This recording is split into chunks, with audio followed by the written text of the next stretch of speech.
Hey guys, Greg and Rachel Denning, just answering a couple more questions. This one's about buying land in Central America. We own land. We're living in Costa Rica right now, and know a lot of people have bought land here. It's pretty straightforward. One of the biggest issues in all of Central America is a real title. So they bring in attorneys and they bring in real estate agents to try to get legitimate, clean titles. There's a lot of title confusion, so just always be careful about that. So we own land in Guatemala. We bought a couple acres there, and so we went through the process there. He's just saying it also relates, it's similar in Costa Rica and other Central American countries. You can own land in lots of places around the world. There are some countries that prohibit it. India, Thailand, they will not allow foreigners to buy land, but there's a lot of countries that will. And so you just need to, probably one of the best things I would say is actually getting into the country. Obviously you would want to go there and check it out and experience it and see what it's like, logistics, you know. I mean, you don't want to buy a piece of property on a beach somewhere in Costa Rica as this, whoa, that sounds awesome, and then realize you're 2 hours from a grocery store type thing, you know. So you need to obviously get down there, experience the culture, experience the place, check it out. And yeah, usually with a lot of what we've come across, usually your biggest concern is making sure that land is actually titled, that the person who is selling it to you actually owns it. And it's a real title.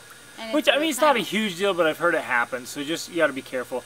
In Guatemala, as far as our experience, it was easy. We met an attorney one day. We were there for maybe 45 minutes. He brought in all his old I mean, they were old documents, like the original title. It was like falling apart, and he signed off. The attorney writes up a letter just stating that it's being transferred, ownership's being transferred. He signs it, we signed it. That was it. It was easy. And the person that we purchased our land from in Guatemala happened to be Canadian, so he'd already gone through the process of buying it from a Guatemalan, and he bought it from someone he'd known, right? That's how it had worked. And so it had only had a few owners. So that was pretty straightforward. So if you're looking at a place, you know, you just need to get an attorney involved, which can be inexpensive. It doesn't have to cost a lot. And just have them verify that, you know, the title is It was like $120, something like that. Yeah. To do all the attorney work. That was simply just, yeah, to do all the paperwork, that was it. Like $120. And then our piece of property was $48,000, and that was for a couple acres. They're all fenced in, water and the house and all that stuff. Water rights, which was good, and then it had the basic structure of a house. We had to go in and, you know, like do the bath. We had to complete the bathrooms. They only had toilets. We had to put in new countertops, things like that. But the basic structure, which was, you know, the most expensive part, was already there. So price ranges for all, you know, up in kind of the rural area, the farming lands, you could get 1/4 of an acre for as cheap as $1,000. You could find that working it down. Usually you're going to pay $2,000 or $3,000 for a 1/4 acre, but then, you know, you get down along the lake, along the shore, you get down by the coast in Guatemala, Lake Atitlan. There it's more expensive. You get around Antigua, it's more, you know, Guatemala City, it's more, and so prices just range all over the board. We literally saw properties on the lake at Lake Atitlan for $100,000 plus easily for a small lot. So same thing here in Guatemala or Costa Rica. We've looked at properties with houses, you know, that range from $100,000 to $300,000, and then on this peninsula where we are right now, they're literally selling for like $1, $2, $3 million. I mean, yep, for a nice lot with a house. So there's just a whole bunch of variation and variables there that affect price.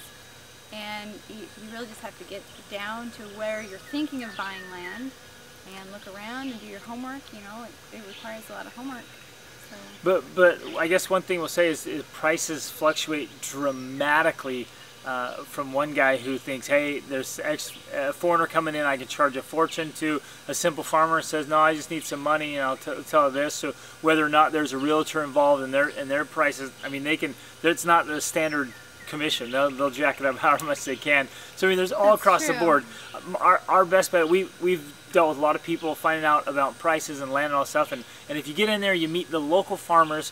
The old guy's had a chunk of land in his family forever, and he just wants to sell a few acres. That's where we've got the best prices and those kind of deals. And it can happen here. I was talking to a farmer just yesterday about this lot right behind us.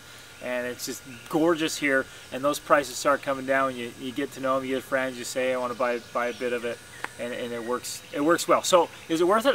We think so. We think owning land in other countries is fantastic. So if someone want to do your homework, go find out about it and really look into it. I think it's a great option.